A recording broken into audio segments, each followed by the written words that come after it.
Jaljilo ጅላ ደመሰጭ ወይኔ ማነው እንደዚህ የሚያለቅሰው? እኔ ተው ግን አቡሽ ተው ግን ጃልጅሎ ያ ጃልጅሎ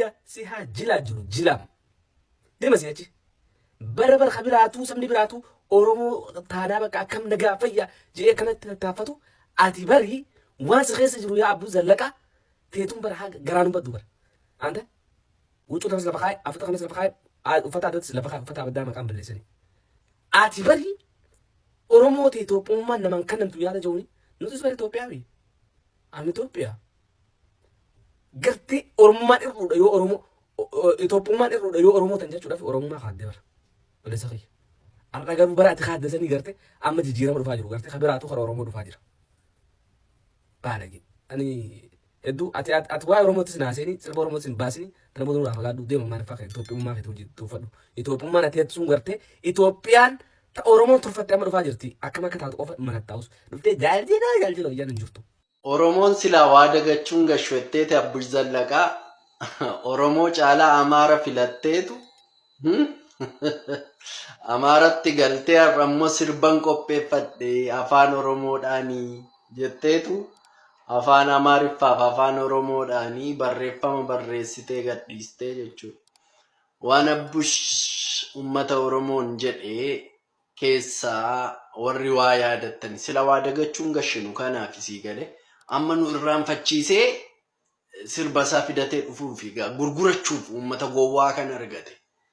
Mee warri yaadatan waan inni jechaa ture warri akka koo yaadattanii maal jettuun walumaan lanagaru waan akkasii eeggeeffachuutti tokkoffaadha Oromooni dhiisisa jedhamutti caala Oromooni.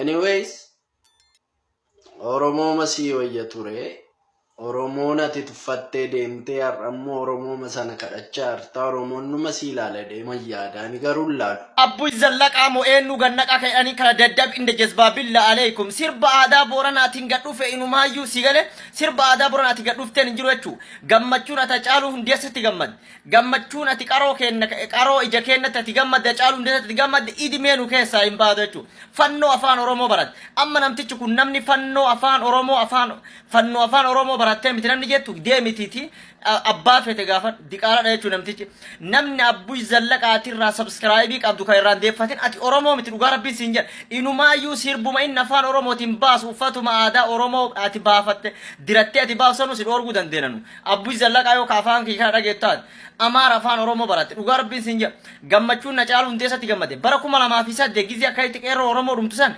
gaafa artistoonni Oromoo tokko osoo hin hafin akkasitti Oromoo jecha dhumaa turan san inni guyyaa takka gabbaa'ee hin dubbanne haa ta'u garuu amma gabbaa'ee sirba aadaa booranaatiin dhufe fannoo afaan Oromoo baratte billaaleikum Oromoon hin daganne yaadanna daddabinde yazbaabilla lattu jibbitu jechuudha Abbush Zallaqa sirba haarawaa qabattee nuu dhufte arabaakki sitti toluu didee bakki deemte ati ko gantuudha bar ati gantuu keessa gantuu isa macarrashaa dhabe Oromoo kanarraa nyaattee dhuddee Oromoo kanarraa akka barbaaddetti dunyaa argattee quuftee waan quuftu wallaalteeti ummata Oromoo kanatti garagaltee fannoo ummata Oromoo halkaniif guyyaa jiraa fi du'aa isaatiitti taphachaa turte nurratti faarsaa turte bar Oromoon kana dagatee miti jechuudha gantuu akka keetii kana garagashee nama laaluu miti amma sa'aatii kanatti Oromoo si galeemi wallistoota jajjabaa qabna kan dhaggeeffannu sirba isaanii gantuu fi saree akka keetii kana namni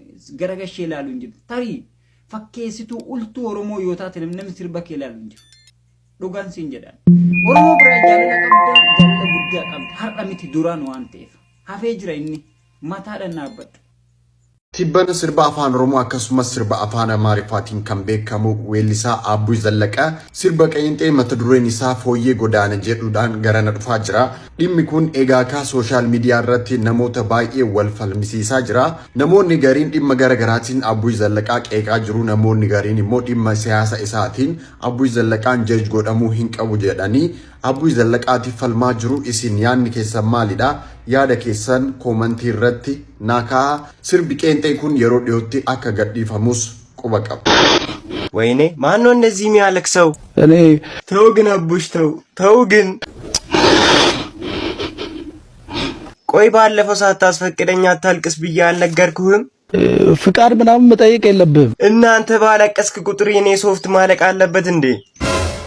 የለበትም። እሺ በቃ አታልቅስ እንካ።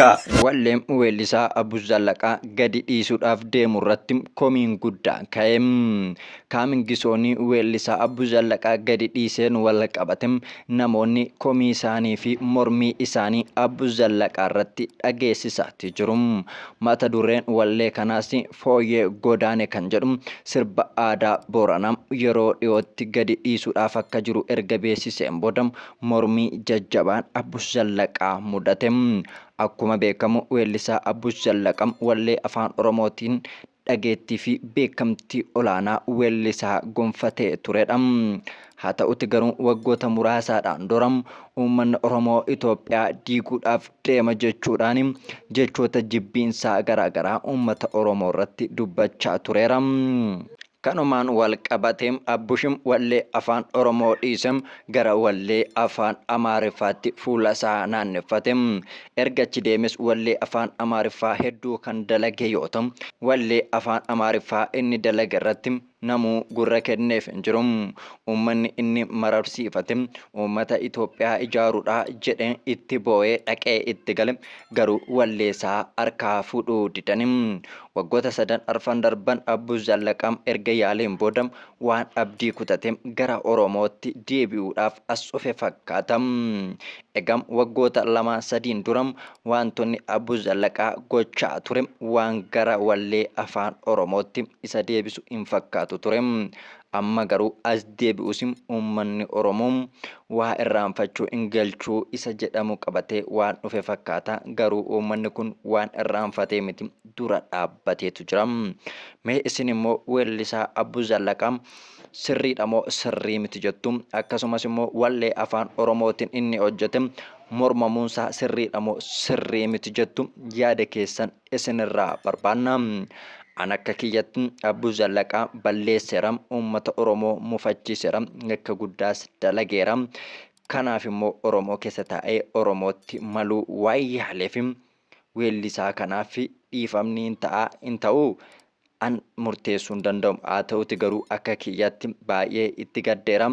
Erga deemee osoo wallee afaan Oromootti deebi'u baatem akka kiyyaa baay'ee natti tola. Kana kan murteessu uummata Oromoo mara waan ta'eef walleen sun yeroo gadhiifame immoo waa wallee sana kan walitti deebinu ta'a.